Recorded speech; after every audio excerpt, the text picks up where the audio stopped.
मैं डॉक्टर वीर सिंह सहरावत आपको बताना चाहूंगा कि हमारे देश के लाखों लोग इसी समस्या के साथ सुबह उठते हैं। इस बीमारी को बोलते हैं इरिटेबल बाउल सिंड्रोम यानी कि IBS।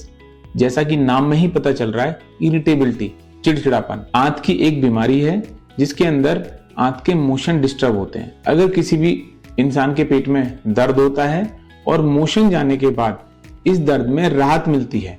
इसके अलावा अगर उसकी लैट्रिन की फ्रीक्वेंसी में बदलाव है, यानी कि वो बार बार मोशन जा रहे हैं या मोशन आ ही नहीं रहा है, और या लैट्रिन की कंसिस्टेंसी यानी कि बहुत पतली लैट्रिन हो रही है या उनको हार्ड लैट्रिन हो रही है, तो इन तीनों चीजों का अगर किसी इंसान के अंदर प्रेजेंस है यानी कि ये पाए जा रहे हैं, तो हम कह सकते हैं इस इंसान के अंदर IBS की बीमारी है। अब हम बात करते हैं कि IBS के ट्रिगर्स क्या हैं, यानी कि कौन सी चीजें हैं जो IBS को बनाती हैं या बढ़ाती हैं। तो सबसे पहले हम बात करते हैं खाने की वस्तुओं की।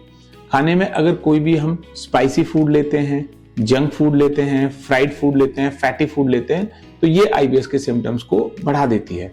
उसके अलावा प्रॉपर हाइड्रेशन नहीं हो पाना, प्रॉपर स्लीप नहीं हो पाना, ये भी IBS के सिम्टम्स को बढ़ाती है। इसके अलावा कैफीन या कार्बोनेटेड ड्रिंक्स का लेना, हार्मोनल चेंजेस, जैसे फीमेल्स में पीरियड्स के टाइम पे हार्मोनल चेंजेस होते हैं, उससे भी IBS के सिम्टम्स बढ़ जाते हैं। एक और IBS का इंपॉर्टेंट ट्रिगर है, वो है इन्फेक्शन, कि अगर हमको नॉर्मल पेट का इन्फेक्शन जैसे हल्का फूड पॉइजनिंग या कोई भी गैस्ट्रोएंटेराइटिस टाइप का इन्फेक्शन हुआ है, तो उससे भी IBS ट्रिगर होता है। क्योंकि गट ब्रेन एक्सिस यानी कि दिमाग और आंत का जो कनेक्शन है वो भी IBS को प्रभावित करता है। तो जिन लोगों के अंदर स्ट्रेस, एंजाइटी, डिप्रेशन, इस तरह की न्यूरोलॉजिकल बीमारियां रहती हैं, उनके अंदर भी IBS के सिम्टम्स बढ़ जाते हैं। अब हम बात करते हैं IBS की डायग्नोसिस के बारे में।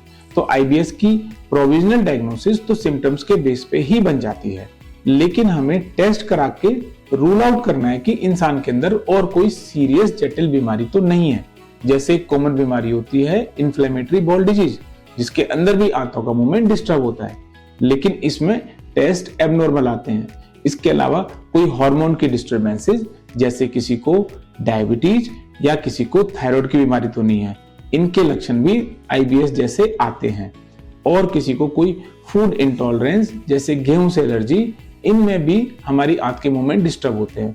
तो हम ब्लड के टेस्ट करा के, अल्ट्रासाउंड करा के, CT या एंडोस्कोपी के टेस्ट करा के बाकी सारी बीमारियों को रूल आउट करते हैं।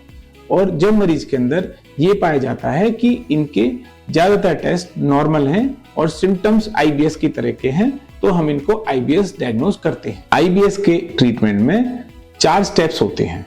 पहला स्टेप्स होता है डाइट में बदलाव, दूसरा स्टेप होता है फिजिकल एक्टिविटी में बदलाव, तीसरा स्टेप होता है मेंटल एक्टिविटी या स्ट्रेस को कंट्रोल करना और मैनेज करना, और चौथे स्टेप में मेडिकेशंस होती हैं। तो सबसे पहले बात करते हैं हम डाइट में बदलाव की। तो हर इंसान को अपने ट्रिगर्स को आइडेंटिफाई करना है कि कौन सी चीज लेने के बाद उनके IBS के सिम्टम्स बढ़ जाते हैं। मुख्य तौर पे कोई भी फ्राइड, स्पाइसी या ऐसी सब्जियां जो गैस ज्यादा पैदा करती हैं, जैसे गोभी, या फिर हैवी चीजें जैसे छोले राजमा, इनको IBS में अवॉइड करना है।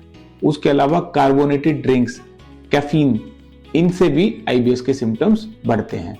जहां तक स्ट्रेस मैनेजमेंट का सवाल है, क्योंकि गट ब्रेन एक्सिस IBS को बढ़ाती है, यानी कि कोई भी इंसान अपनी स्ट्रेस को, एंजाइटी को मैनेज करने के लिए डेली 15 से 20 मिनट या उससे ज्यादा फिजिकल एक्टिविटी, जिसमें योगा हो सकता है, वॉक हो सकती है, या इवन जिम की एक्सरसाइज भी हो सकती हैं।